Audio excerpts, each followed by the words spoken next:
हाँ जी, सुनाई दिए, दिखाई दिए हम आप लोगों को।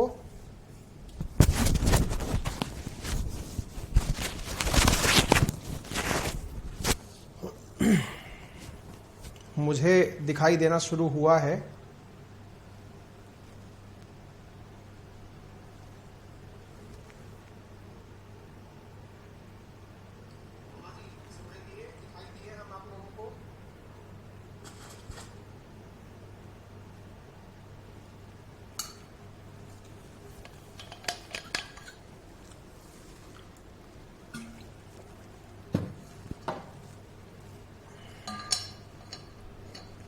चलिए तो शुरू करते हैं साथियों। टेक्निकल ग्लिचेस हैं, समटाइम्स आ जाती हैं। हम तो यही चाहेंगे कि आप सब बहुत अच्छे से पढ़ पाएं, लेकिन तकनीकी कारणों में व्यवधान जो है वो YouTube जैसा YouTube बनाने में बहुत ज़्यादा समय लगता है। एप्लीकेशंस हैं, बनती हैं, लेकिन हमारा प्रयास ये है कि आप लोगों को जब चीज़ें बनकर आ जाएं तब अच्छे से पढ़ाया जा सके। चलिए, स्वागत करता हूं मैं अपने सभी साथियों का।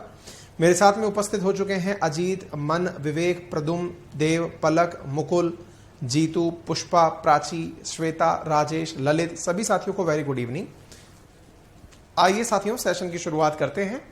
आप सभी को अभी तक मैंने बताया था कि अफ्रीका किस प्रकार से हमारे लिए मायना रखता है। मानव सभ्यता के पालने के रूप में अफ्रीका को जाना गया।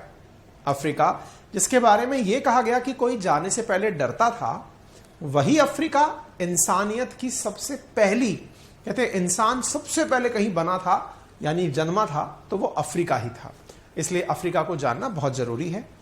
इतनी डाइवर्सिटी शायद ही किसी कॉन्टिनेंट में होती हो जितनी अफ्रीका में है, क्योंकि इसके दोनों एक्सट्रीम एंड्स यानी दिशाओं के हिसाब से अगर हम बात करें तो इसके एकदम उत्तर में अगर आप चल दें तो उत्तर में आपको यहां पर सहारा डेजर्ट का विस्तार मिलता है, और अगर आप दक्षिण में चल दें तो यहां पर नामीब डेजर्ट और यहां पर कालाहारी डेजर्ट मिलता है। यानी उत्तर और दक्षिण दोनों तरफ डेजर्ट से ढका हुआ है और मध्य भाग सदाबहारी वनों से ढका हुआ है। इसी कारण से यह विविधताओं वाला एक अपने आप में कॉन्टिनेंट है। इसी कॉन्टिनेंट के बारे में आज हम आपके साथ चर्चा कर रहे हैं। अंकित कुशवाहा लिख रहे हैं सोर्स डाउन, सोर्स डाउन। अब तो यार ठीक हो गया होगा, सेशन चलना शुरू हो चुका है।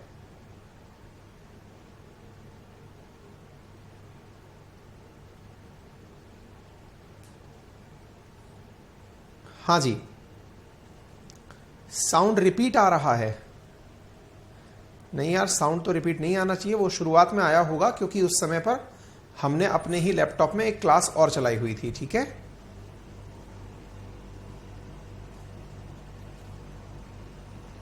सौरभ, फॉरम वाली लिंक खोलने के लिए बेटा आपको ईमेल आईडी से एंट्री करनी पड़ेगी।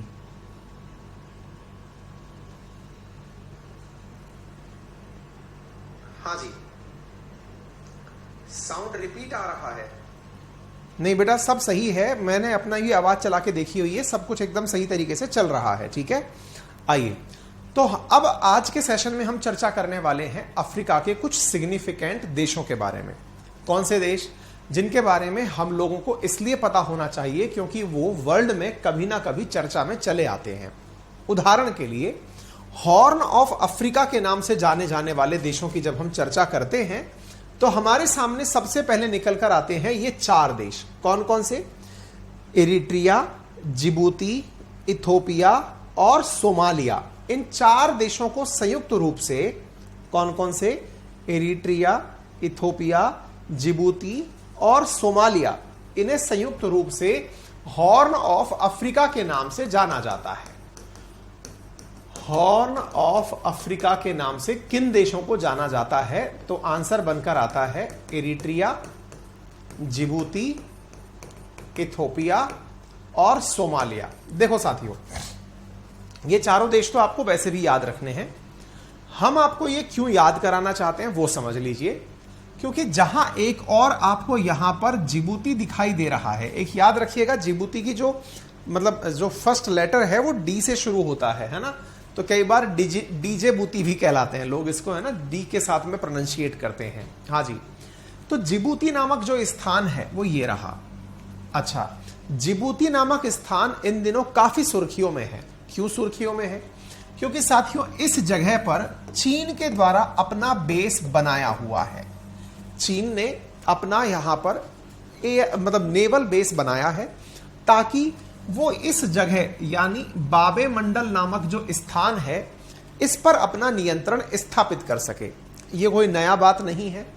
दुनिया में जितनी भी महत्वपूर्ण स्ट्रेट रही हैं या महत्वपूर्ण कैनाल रही हैं, वहां पर जितने भी पावरफुल देश हैं उन्होंने अपने द्वारा प्रयास किया है कि वो उस जगह पर बैठ करके व्यापार को नियंत्रित करने का प्रयास करें। उदाहरण के लिए जब हम बात करते हैं जिब्राल्टर स्ट्रेट की, जहां एक और स्पेन और एक और मोरक्को दिखाई पड़ता है, उस जिब्राल्टर स्ट्रेट का जो एकदम कॉर्नर वाला हिस्सा है वो यूके के पास है। ठीक इसी प्रकार से जब हम स्वेज कैनाल की बात करते हैं तो इस स्वेज कैनाल को लेकर के यूके और फ्रांसीसी लोगों में काफी दिनों तक समझौता रहा, यानी कि दुनिया के जितने भी चेक पॉइंट्स हैं इन पर दुनिया की पावरफुल देशों के द्वारा नियंत्रण स्थापित किया जाता रहा है। ठीक है, हाँ जी। एक बालक ने, विकास ने इसका ट्रिक भी बना लिया है और उसने ट्रिक बनाया है सीड के नाम से। सोमालिया, इथोपिया, एरिट्रिया और जिबूती, बहुत ही शानदार। सीड नाम से हॉर्न ऑफ अफ्रीका के 4 देश हैं। ठीक है, तो जिबूती हमें अच्छे से याद रखना है, नंबर 1। इसके अलावा इथोपिया अगर आपको याद हो तो इथोपिया का ही एक राष्ट्राध्यक्ष था जिन्हें नोबल शांति पुरस्कार दिया गया था। अगर आपको याद हो तो कुछ दिनों पूर्व यह सुर्खियों में भी रहा था। इथोपिया के अंदर काफी बड़ा संकट उत्पन्न हुआ था। इथोपिया काफी तरह से महत्वपूर्ण है। क्यों महत्वपूर्ण है? क्योंकि यहां की जो सबसे बड़ी नदी बहती है, यानी दुनिया की जो सबसे लंबी नदी बहती है जिसका नाम नील नदी है, उस नील नदी में एक स्थान से, यानी कि यहां से, यानी इथोपिया के अंदर एक ग्रैंड रेनेसा डैम है, वहां से ब्लू नाइल निकलकर आती है और वो व्हाइट नाइल से, जो कि विक्टोरिया से आ रही है, उसके साथ मिलकर के और फिर मेडिटेरेनियन सी में गिरती है। यानी एक प्रकार से इथोपिया का जो पठार है वो काफी मायने रखता है। तो इथोपिया किन मायनों में बात इंपॉर्टेंट हुई? तो सबसे पहले इरिट्रिया, जिबूती, सोमालिया, इथोपिया। तो हमने इथोपिया के बारे में बताया। इथोपिया के अंदर जो सबसे इंपॉर्टेंट, हाँ सुभाष अवस्थी, बताइए क्या आपकी बात है? अभी अहमद जो है वो यहां के बिल्कुल राष्ट्राध्यक्ष थे। सुभाष अवस्थी, बताइए क्या बात है जो आपकी सुननी है? वैसे तो आप लिखकर भेजेंगे, लेकिन जो भी बात है आप लिखकर भेजें, हम देख रहे हैं। ठीक है, अच्छा। तो इन चारों देशों में इथोपिया और इरिट्रिया के बीच में जो सीमा विवाद था, इसी को सुलझाने के कारण इथोपिया के अबे अहमद को नोबल शांति पुरस्कार से सम्मानित किया गया था। ठीक है, बात करते हैं सोमालिया की। तो मेरे प्यारे साथियों, जो सोमालिया है वो जाना जाता है सोमालिया के समुद्री लुटेरों के कारण। वो जाना जाता है सोमालिया के समुद्री लुटेरों के कारण। ये सोमालिया के समुद्री लुटेरे, अगर आपको याद हो तो हमने कई बार डिस्कस किया है इनके बारे में कि ये जो गल्फ ऑफ आदेन वाला जो हिस्सा है, यहां पर कई बार हमारे द्वारा, हमारी जो कोस्ट गार्ड है उनके द्वारा ऐसे ऐसे ऑपरेशंस चलाए जाते हैं ताकि सोमालिया के जो समुद्री लुटेरे हैं उनसे अपने पानी के जहाजों को बचाया जा सके। यहां से गुजरने वाले जो पानी के जहाज हैं, जैसे अब ये गल्फ ऑफ आदेन काफी महत्वपूर्ण जगह है। गल्फ ऑफ आदेन से कोई बड़ा जहाज निकलकर जा रहा है, सोमालिया के समुद्री लुटेरे कई बार उन चलते हुए जहाजों पर ही लटक जाते हैं। उन्हें मरने का डर भी नहीं है और वो जहाजों को लूटकर अपने साथ लेकर चले जाते हैं और वो जहाज छोड़ भी देते हैं, लेकिन उसके बदले उन्हें बड़ी रैंसम मनी चाहिए होती है, यानी कि एक प्रकार से यहां से धन लेकर के वो जहाज को छोड़ते हैं। सोमालिया के समुद्री लुटेरे हमने पहले भी कई बार आप लोगों से बताया गया था, ऑपरेशन भी चलाया गया था भारत के द्वारा, यह जानकारी भी हमने कई बार आपको दी है। अच्छा, जिबूती हो गया, इरिट्रिया हो गया, सोमालिया, ये 4 देश अच्छे से अलग अलग वजहों से याद रहते हैं, इन्हें आप याद रख सकते हैं। क्लियर? अच्छा, अभी रिसेंटली इसी इथोपिया के बगल में, अभी मैं आपके सामने इस जगह को साफ कर देता हूं, आप इधर देखें और देख करके अंदाजा लगाएं। अभी इन दिनों सुर्खियों में है एक देश, जगह का नाम है साउथ सूडान। अगर आपको ध्यान हो तो सुर्खियों में चल रहा है साउथ सूडान, जहां पर ऑलरेडी एक भारतीय की मौत हो चुकी है। यहां पर यूएन का इंटरफेरेंस चल रहा है। तो ये इथोपिया के पैरेलल में ही एक जगह है, इसी से कनेक्टेड जगह है साउथ सूडान, जो कि काफी ज्यादा इन दिनों सुर्खियों में चल रही है, जिसे आप याद रख सकते हैं। ठीक है, साउथ सूडान के पड़ोस में है सूडान। हाँ जी, सूडान के अंदर यहां से जो व्हाइट नाइल और ब्लू नाइल आ रही हैं, वो सूडान के अंदर ही जाकर के एक दूसरे के साथ में मिलती हैं। यानी कि दोनों जो नदियां हैं, ब्लू नाइल और व्हाइट नाइल, ये खार्तूम नामक स्थान पर जाकर सूडान के अंदर मिलती हैं। और यहां से होते हुए फिर ये जो नदियां हैं, ये नील नदी अंत में जाकर भूमध्य सागर के अंदर गिर जाती है। ठीक है, अच्छा, इसके बाद में थोड़ा आगे बढ़ते हैं। इसी प्रकार से जब हम आगे बढ़ते हैं तो यहां पर एक देश दिखाई पड़ता है जिसका नाम है इजिप्ट, जिसे हिंदी में कहते हैं मिस्र। ये इजिप्ट वही देश है जिसकी तरफ से हाल ही में यहां के राष्ट्राध्यक्ष भारत के अंदर 26 जनवरी के दिन चीफ गेस्ट बनकर आए थे। अगर आपको याद हो तो अल सीसी नाम से इनके राष्ट्राध्यक्ष। यही वो इजिप्ट है जिसको भारत अपना तेजस बेचना चाहता है। यही वो इजिप्ट है जो कि इन दिनों रूस के साथ संपर्क में है। यही वो इजिप्ट है जिसमें स्वेज कैनाल है। यही वो इजिप्ट है जिसका एक हिस्सा जो कि सिनाई पेनिनसुला के नाम से है, ये एशिया से जमीन के माध्यम से जुड़ा हुआ है। जमीन के माध्यम से अगर दो लैंड मास आपस में कनेक्ट हो रही हो तो उसे हम इस्थमस के नाम से जानते हैं। इस्थमस यानी स्थल मध्य डमरू। तो ये वाला जो स्थान है जिसे आप इस्थमस के नाम से जान रहे हैं, इस इस्थमस के नाम पर स्थित इस जगह से होकर के गुजरता है, क्या गुजरता है? Suez canal. और इधर की तरफ है गल्फ ऑफ अकाबा, और यहां पर मतलब स्वेज जो गल्फ ऑफ स्वेज और स्वेज कैनाल। ठीक है, ये हो गया इजिप्ट। इजिप्ट से आगे बढ़ते हैं। इधर की तरफ जब हम आगे बढ़ते हैं तो हमें देश दिखाई पड़ता है लीबिया। लीबिया किन्हीं कारणों से सुर्खियों में तो नहीं रहता, लेकिन हां यह जरूर है कि जब हम लीबिया की बात करते हैं तो यहां पर अरब स्प्रिंग के किस्से जरूर सुनते हैं, क्योंकि once upon a time Libya में हुआ करता था सैन्य तानाशाही, जो कि बाद में भी रही। लीबिया के साथ साथ आपको यहां एक देश दिखाई पड़ता है जिसका नाम है ट्यूनीशिया। अरब स्प्रिंग की शुरुआत, अरब स्प्रिंग क्या है? अरब के अंदर, अरब देशों के अंदर जो सत्ता परिवर्तन हुआ उसकी शुरुआत यहीं से हुई थी। कहां से? ट्यूनीशिया से हुई थी।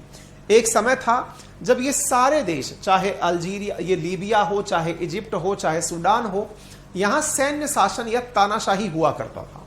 लेकिन उस तानाशाही से परेशान होकर ट्यूनीशिया से एक क्रांति उठी जो कि गल्फ देशों तक पहुंच गई और कई देशों में सत्ता परिवर्तन कराने का कारण बनी।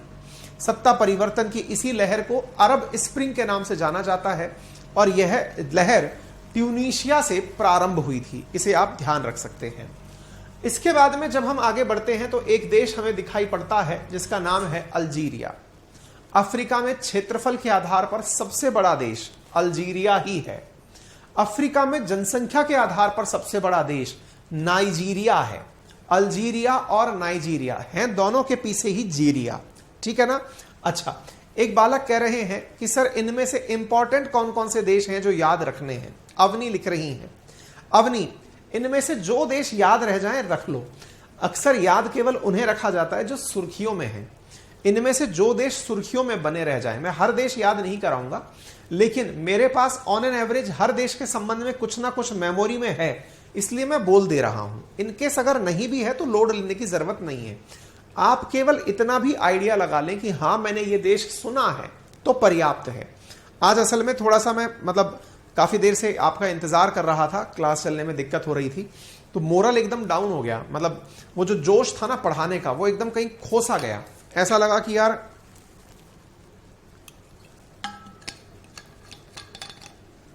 20 मिनट का पेशेंस, फुली इंतजार कि क्लास होगी। जो उत्साह था ना वो पहले परवान चढ़ा, फिर उतर गया, फिर परवान चढ़ा, फिर उतर गया। जैसे ही क्लास चलने लगे फिर वो बन जाए, थोड़ा सा मोमेंटम बिगड़ सा गया। ठीक है, पर खैर कोई नहीं। अल्जीरिया ध्यान रख लिया आप लोगों ने। अच्छा, अल्जीरिया के बाद में फिर यहां पर एक देश है मोरक्को। मोरक्को इसलिए ध्यान रख सकते हैं क्योंकि मोरक्को नामक जो देश है ये अफ्रीका के सबसे पश्चिमी तट पर स्थित है। मोरक्को ही स्पेन के साथ में जिब्राल्टर वाली जो संधि है वो साझा करता है। या यूं कहिए कि जो हमारा अफ्रीका है उसके सबसे पश्चिमी तट पर स्थित जो देश है उसका नाम मोरक्को है। क्लियर? अच्छा, यहां से आगे की अगर हम बात करते हैं तो मोरक्को के दक्षिण में आपको यहां पर एक देश दिखाई पड़ता है। उस देश का नाम है साथियों वेस्टर्न सहारा। वेस्टर्न सहारा एक देश है। टेक्निकली अगर देखा जाए तो इस पूरे क्षेत्र में सहारा मरुस्थल फैला हुआ है। सहारा मरुस्थल का सबसे पश्चिम वाला ही देश, सहारा मरुस्थल का सबसे पश्चिम, क्योंकि पश्चिम इधर की तरफ होता है, ऊपर नॉर्थ, नीचे साउथ, राइट में ईस्ट होता है, तो पश्चिम वाले देश का नाम ही वेस्टर्न सहारा दे दिया गया है। तो ये रहा वेस्टर्न सहारा। उम्मीद है सभी साथी इस बात को समझ पाएंगे, ठीक है ना। अच्छा, इसके बाद में वेस्टर्न सहारा के नीचे देश है मॉरिटानिया। याद रह जाए रखिए, अदरवाइज कोई बात नहीं। सेनेगल, क्रिकेट इनकी फुटबॉल टीम आती है, याद रह जाए ध्यान रखिए, नहीं रह जाए कोई बात नहीं। बुर्किना फासो, माली, नाइजर, चाड, ये सारे वो देश हैं जो आपको इसलिए याद रखने हैं, केवल ध्यान रखने हैं, याद नहीं रहे कोई बात नहीं, इसलिए ध्यान रखने हैं कि अगर आप एक बार ज्योग्राफी देखने की कोशिश करो तो जहां मैंने रेड मार्क किया है ये देश तो है सारे सहारा डेजर्ट के देश, लेकिन अगर आप मध्य में देखते हो तो यहां पर इक्वेटर के आसपास है एकदम जबरदस्त सदाबहार जंगल, यानी एकदम एवरग्रीन फॉरेस्ट, एकदम जबरदस्त हरे भरे पौधे। एक तरफ हरे भरे पौधे और एक तरफ स्थित है सहारा फॉरेस्ट। इस वजह से इन दोनों के बीच के जो क्षेत्र हैं इन्हें कहा जाता है साहेल खंड। क्या नाम दिया जाता है? साहेल खंड के नाम से जाना जाता है। साहेल इस क्षेत्र को कहा गया। कहां पर? एक तरफ उत्तर की तरफ सहारा, नीचे की तरफ एवरग्रीन फॉरेस्ट, बीच का जो क्षेत्र है उसे साहेल क्षेत्र के नाम से पुकारा जाता है। कई बार प्रश्न पूछ लिया जाता है निम्न में से कौन से देश साहेल क्षेत्र में है, या फिर क्योंकि स्पष्ट कोई देखरेख रेखा नहीं है, लेकिन फिर भी आपको साउथ अफ्रीका देकर के ऑप्शन में पूछ लिया जाए तो आप आसानी से आंसर कर देंगे। कांगो देखकर आंसर कर दिया जाए तो आप आसानी से आंसर कर देंगे। यानी कि वो क्षेत्र जो कि डेजर्ट और हरियाली के बीच में फंस गया उसे साहेल क्षेत्र के नाम से पुकारा गया। तो यहां पर ये जो चाड, नाइजर, बेनिन, सेनेगल, मॉरिटानो, ये सूडान, ये जो देश आपको दिख रहे हैं ये सारे वो देश हैं जो कि एक प्रकार से साहेल खंड क्षेत्र के अंदर आते हैं। ठीक है, चाड के अंदर लेक चाड है जिसको आप यहां पर देख सकते हैं। अच्छा, आगे बढ़ते हैं साथियों। ये छोटे मोटे देश हैं, अगर याद रह जाता है तो बढ़िया है, अगर नहीं भी रहता तो कोई फर्क खास नहीं पड़ता। लेकिन जब हम इनको अच्छे से देख रहे होते हैं तो हमें कुछ इंटरेस्टिंग कंट्रीज ध्यान रखने लायक निकलते हैं। जैसे इसके दक्षिण में एकदम स्थित एक देश है जिसका नाम है साउथ अफ्रीका। क्यों ध्यान रखते हैं? क्योंकि ये जितने भी देश हैं इन सब में सबसे ज्यादा जो पैसे वाला देश है वो साउथ अफ्रीका ही है। यानी सबसे ज्यादा जो धन संपन्न राष्ट्र है वो साउथ अफ्रीका है। हमारे लिए क्यों खास है? क्योंकि ये हमारे लिए ब्रिक्स नेशंस में शामिल है, क्योंकि ये हमारे लिए ब्रिक्स कंट्रीज के अंदर शामिल है। S stands for south Africa. अगर आप साउथ अफ्रीका को ध्यान से देखें तो साउथ अफ्रीका के अंदर एक देश दिखाई पड़ता है जिसका नाम है लिशोथो। अगर आपको याद हो तो एक फिल्म आई थी जिसका नाम था, नाम तो मुझे ध्यान नहीं आ रहा है, 1 2 3 थी क्या?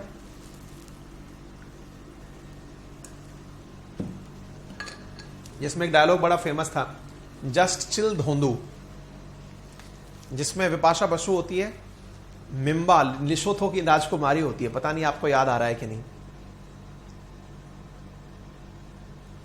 हाँ जी। तो यहां पर साउथ अफ्रीका के अंदर लिशोथो, ये रहा लिशोथो। लिशोथो एक देश है साउथ अफ्रीका के बीच में फंसा हुआ, मतलब चारों तरफ साउथ अफ्रीका, बीच में लिशोथो। ठीक है, ठीक है। ठीक इसी प्रकार से यहां पर एक और देश है जो भी साउथ अफ्रीका के बीच में फंसा हुआ है, नाम है उसका स्वाजीलैंड। कुल इस प्रकार से यहां पर 54 देश हैं अफ्रीका के अंदर, लेकिन हमने साउथ अफ्रीका को एक बार के लिए ध्यान रख लिया। दक्षिण से थोड़ा और ऊपर चलते हैं। जिस प्रकार से यहां नाइजीरिया याद रखा, यहां नामीबिया याद रखते हैं। क्यों याद रखते हैं?